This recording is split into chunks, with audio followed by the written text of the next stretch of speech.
ओम नमो भगवते वासुदेवाय। ओम नमो भगवते वासुदेवाय। ओम नमो भगवते वासुदेवाय। नमस्कार दोस्तों, आज हम आपको परमा एकादशी व्रत कथा सुनाएंगे।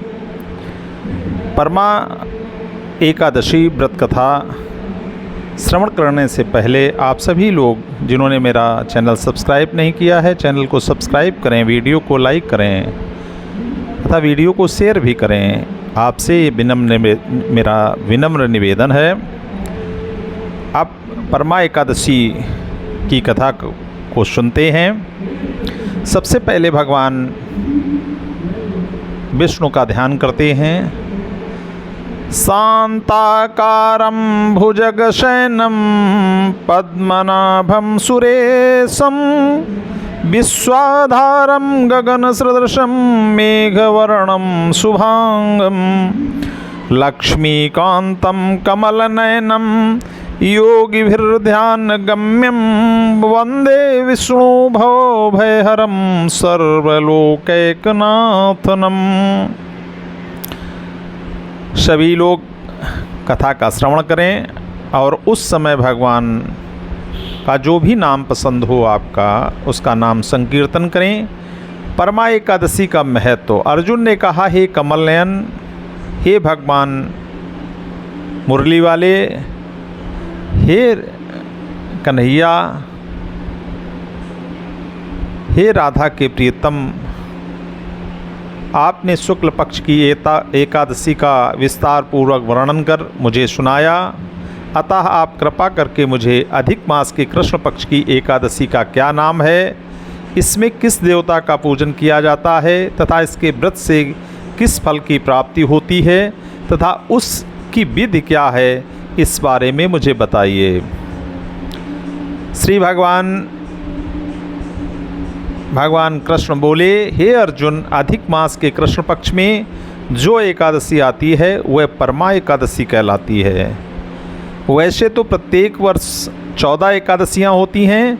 अधिक मास या मलमास को जोड़कर वर्ष में 26 एकादशियाँ होती हैं। अधिक मास में 2 एकादशियाँ होती हैं। जो पहली एकादशी है शुक्ल पक्ष की, उसको पद्मिनी एकादशी कहते हैं, और जो कृष्ण पक्ष की एकादशी है उसे परमा एकादशी कहा जाता है। परमा एकादशी के व्रत से सभी पाप नष्ट हो जाते हैं तथा मनुष्य को इस लोक में सुख तथा परलोक में सद्गति प्राप्त होती है।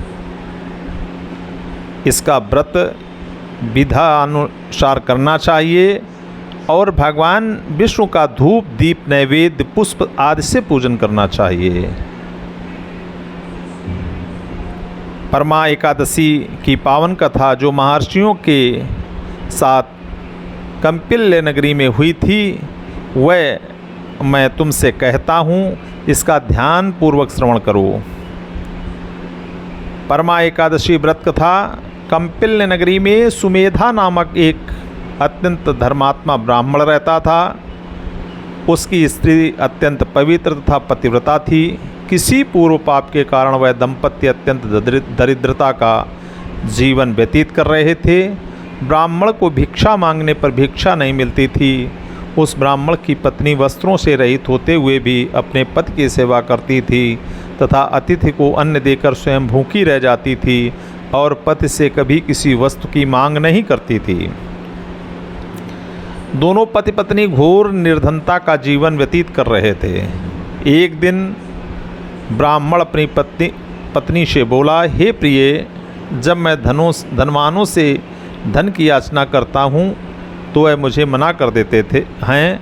गृहस्थी धन के बिना नहीं चलती, इसलिए यदि तुम्हारी सहमति हो तो मैं परदेश जाकर कुछ काम करूँ, क्योंकि विद्वानों ने कर्म की प्रशंसा की है। ब्राह्मण की पत्नी ने विनीत भाव से कहा, हे स्वामी, मैं आपकी दासी हूँ। पति अच्छा और बुरा जो भी कहे, पत्नी को वही करना चाहिए। मनुष्य को पूर्व जन्म में किए कर्मों का फल अवश्य मिलता है। सुमेरु पर्वत पर रहते हुए भी मनुष्य को बिना भाग्य के स्वर्ण नहीं मिलता।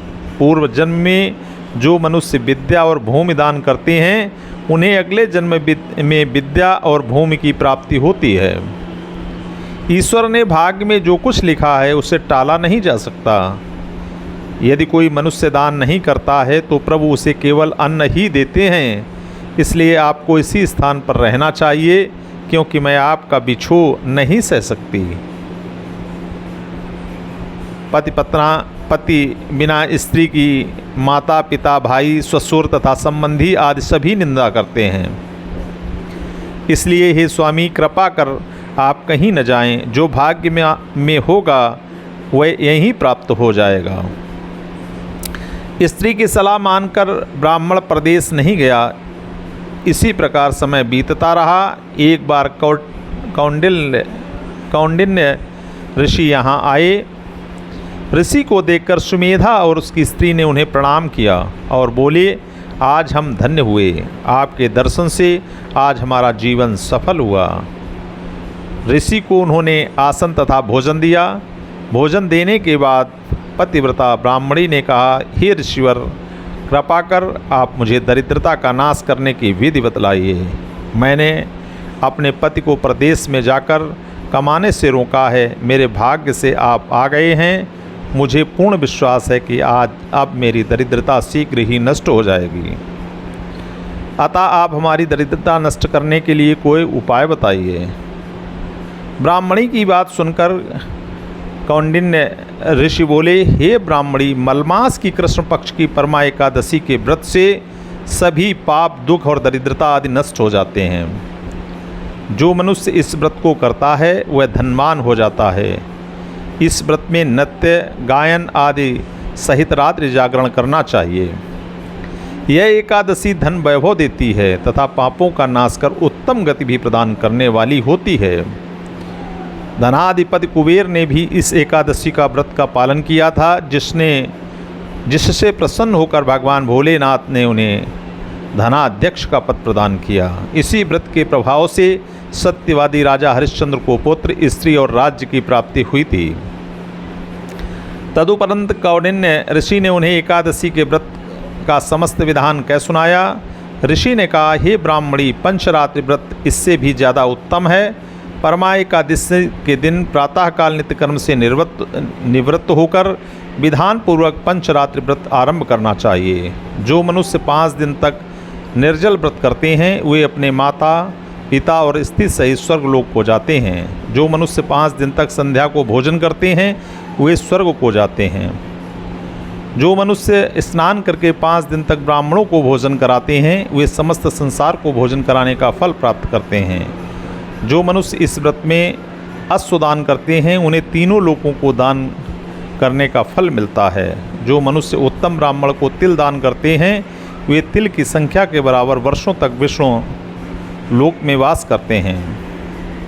जो मनुष्य घी का पात्र दान करते हैं वह सूर्य लोक को जाते हैं। जो मनुष्य 5 दिन तक ब्रह्मचर्य पूर्वक रहते हैं वे देवांगनाओं के साथ स्वर्ग को जाते हैं। हे ब्राह्मणी, तुम अपने पति के साथ इसी व्रत को धारण करो। इससे तुम अवश्य ही सिद्ध और अंत में स्वर्ग को प्राप्त होगी। कौंडिन्य ऋषि के वचनानुसार ब्राह्मण और उसकी स्त्री ने परमा एकादशी का 5 दिन तक व्रत किया। व्रत पूर्ण होने पर ब्राह्मण की स्त्री ने एक राजकुमार को अपने यहाँ आते देखा। राजकुमार ने ब्रह्मा जी की प्रेरणा से एक उत्तम घर जो कि सब वस्तुओं से परिपूर्ण था उन्हें रहने के लिए दिया। तदुपरांत राजकुमार ने आजीविका के लिए एक गाँव दिया।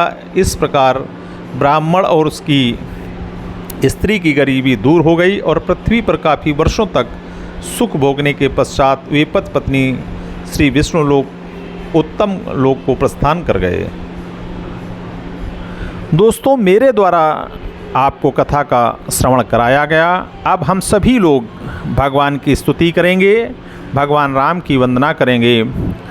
श्री रामचंद्र कृपालु भजुमन हरण भव भय दारुणम नव कंज लोचन कंज मुख कर कंज पद कंजारुणम कंदर्प गणित अमित छवि नवनील नीरद सुंदरम पटपीत मानहु तड़ित रुचि सुचि नौमि जनक सुतावरम भजु दीन बंधु दिनेश दानव दैत्य वंश निकंदनम रघुनंद आनंद कंद कौशल चंद दशरथ नंदनम सिर मुकुट कुंडल तिलक चारु उदारु अंग विभूषणम आजानुभुज सर चाप धर संग्राम जित खर दूषणम इत वदति तुलसीदास